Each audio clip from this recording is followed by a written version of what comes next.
എല്ലാവർക്കും ഏറ്റവും കൂടുതൽ ബുദ്ധിമുട്ടുള്ളൊരു വിഷയമാണ് സ്റ്റേജ് ഫിയർ. സംസാരിക്കാനുള്ള ബുദ്ധിമുട്ട്. വലിയൊരു പ്രോഗ്രാമിൽ എന്തിനേറെ പറയുന്നു, ഒരു 5-10 പേരിലെ ഒരു ബർത്ത്ഡേ പാർട്ടിയിൽ നമ്മൾ സംസാരിക്കാൻ വിളിച്ചാൽ, നമ്മളെ സ്വന്തം ബർത്ത്ഡേ ആയിക്കോട്ടെ, അവിടെ പോയി സംസാരിക്കാൻ പറ്റാതെ ഉഴലുന്ന ഒരുപാട് ആൾക്കാരെ എൻ്റെ ജീവിതത്തിൽ എനിക്ക് കാണാൻ സാധിച്ചിട്ടുണ്ട്. ഇതൊക്കെ കാണുന്ന സമയത്ത് എനിക്ക് എൻ്റെ പഴയ കാലത്തേക്കുള്ള ഒരു ഓർമ്മയാണ് ഉണ്ടാകുന്നത്. പല ചെറിയ ചെറിയ മീറ്റിങ്ങുകൾ, കമ്മിറ്റികളിലൊക്കെ ഞാൻ പോയിട്ട് പലതും എതിർത്ത് സംസാരിക്കണമെന്ന് ആഗ്രഹമുണ്ട്. പക്ഷേ എഴുന്നേറ്റ് നിന്ന് നമുക്ക് സംസാരിക്കാൻ പറ്റാതെ, അത് എന്താണ് ചെയ്യണമെന്ന് അറിയാതെ, ഒരു ഭയം കൊണ്ട് 2 വാക്ക് പോലും പറയാൻ പറ്റാത്തതുകൊണ്ട് ചാടി എഴുന്നേറ്റ് ആ 2 വാക്ക് മാത്രം സംസാരിച്ചിട്ട് ഇരുന്ന അവസരങ്ങളൊക്കെ എനിക്കുണ്ട്. സ്റ്റേജ് ഫിയർ എന്ന് പറഞ്ഞാൽ എല്ലാവർക്കും ഉള്ളതാണ് ഈ ഭയം, സംസാരിക്കാനുള്ള ബുദ്ധിമുട്ട്. സംസാരിക്കാനുള്ള ബുദ്ധിമുട്ട് മാറ്റിയാൽ മാത്രമേ നമ്മൾക്ക് എവിടെയും പെർഫോമർ ആകാൻ പറ്റൂ. പെർഫോമർ ആവാൻ സാധിക്കാത്ത വ്യക്തികളെ സംബന്ധിച്ചിടത്തോളം നമ്മൾ ലീഡർഷിപ്പിലേക്ക് എത്താൻ സാധിക്കില്ല. ഏതൊരു ലീഡർ ആയിക്കോട്ടെ, നമ്മൾ എടുത്തു നോക്കിക്കണ്ട, നല്ല ലീഡർ എന്ന് പറയുന്നുണ്ടെങ്കിൽ അദ്ദേഹം നന്നായിട്ട് സംസാരിക്കുന്ന വ്യക്തിയായിരിക്കും, സ്റ്റേജ് ഫിയർ ഇല്ലാത്ത വ്യക്തിയായിരിക്കും, ആൾക്കാരെ പിടിച്ച് കയ്യിലെടുക്കാനും അവരെ പിടിച്ചിരുത്താനുള്ള കഴിവുള്ളവരായിരിക്കും. അവർക്ക് മാത്രമേ നല്ല പെർഫോമറായി പറ്റൂ. എങ്ങനെയാണ് ഈ സ്റ്റേജ് ഫിയർ മാറ്റാൻ പറ്റുക? സംസാരിക്കാനുള്ള ബുദ്ധിമുട്ട് ഇൻഡിവിജ്വലായിട്ട് 1-2 ആൾക്കാരോട് സംസാരിക്കാൻ വാതോരാതെ സംസാരിക്കുന്ന ആൾക്കാരെ പോലും ഒരു 10 പേരടങ്ങുന്ന ഒരു സ്റ്റേജിലേക്ക് വിളിച്ചാൽ സാധിക്കുന്നില്ല. കാരണം എന്താ? അവർക്ക് ആ ഒരു ഭയം, ഞാൻ തെറ്റിപ്പോകുമോ എന്നുള്ള ഭയം, അങ്ങനെ പല രീതിയിലുള്ള ഭയം, എൻ്റെ സബ്ജക്റ്റ് ഇപ്പോൾ കറക്റ്റ് അല്ലെന്നുള്ള ഭയം, ഇങ്ങനെ ഒരുപാട് ഭയത്തിൻ്റെ അടിസ്ഥാനത്തിലാണ് നമുക്ക് സംസാരിക്കാൻ പറ്റാതെ വരുന്നത്. അപ്പോൾ ആ ഏതൊരു ഭയമായിക്കോട്ടെ, ആ ഭയമുള്ള സംഗതികൾ നമ്മൾ വീണ്ടും വീണ്ടും വീണ്ടും ചെയ്യുക എന്നുള്ളതാണ് ഭയം മാറ്റാനുള്ള ഒരേ ഒരു വിധി. ഏത് കാര്യത്തിലാണോ നമ്മൾ ഭയക്കുന്നത്, ആ ഭയക്കുന്ന കാര്യങ്ങൾ നമ്മൾ ചെയ്യുക.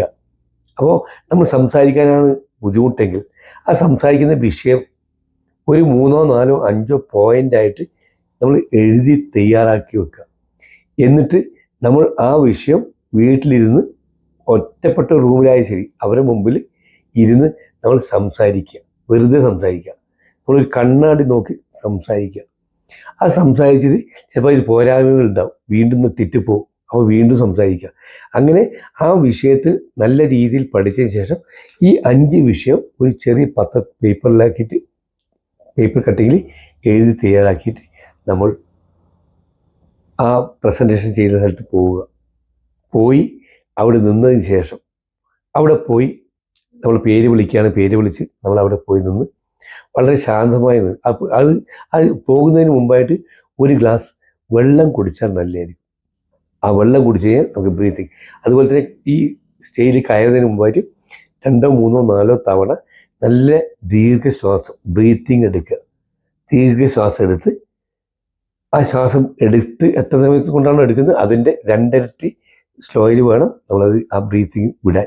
അങ്ങനെ അത് കൂടി ചെയ്ത് നേരെ സ്റ്റേജിൽ കയറിയ ശേഷം എന്തെങ്കിലും മൈക്ക് തൊടുന്നതായിട്ടോ അല്ലെങ്കിൽ മൈക്ക് ഇല്ലെങ്കിലും നമ്മൾ എല്ലാവരും ഇത് കാണുന്ന വീട്ടിലേക്ക് നോക്കി, എല്ലാവരുടെ മുഖത്തേക്കെല്ലാം നോക്കി, ആ മുഖത്തൊക്കെ നോക്കി, കണ്ണുകളിലേക്കൊക്കെ നോക്കി, ഒന്ന് ചുറ്റുപാടൊന്ന് ശ്രദ്ധിച്ച്, അങ്ങനെ നമ്മൾ ചെയ്യുന്ന സമയത്ത് നമുക്ക് തന്നെ ഉള്ളുന്നൊരു കോൺഫിഡൻസ് വരും. ആ കോൺഫിഡൻസ് വന്നു കഴിഞ്ഞാൽ പിന്നെ നമ്മൾ ചെയ്യേണ്ടത് ആ വിഷയം ഓരോരോ 4-5 പോയിന്റ് നമ്മൾ മനസ്സിൽ വെച്ചുകൊണ്ടുള്ള പോയിന്റ് എഴുതി വെക്കുക. എന്തിനു എഴുതി വെക്കുന്നത് വെച്ചാൽ ചിലപ്പോൾ നമുക്ക് വെപ്രാളം കൊണ്ട് നമുക്ക് ഇത് വിട്ടുപോകും. ആ വിട്ടുപോകുന്നത് മാറ്റാൻ വേണ്ടിയിട്ടാണ്.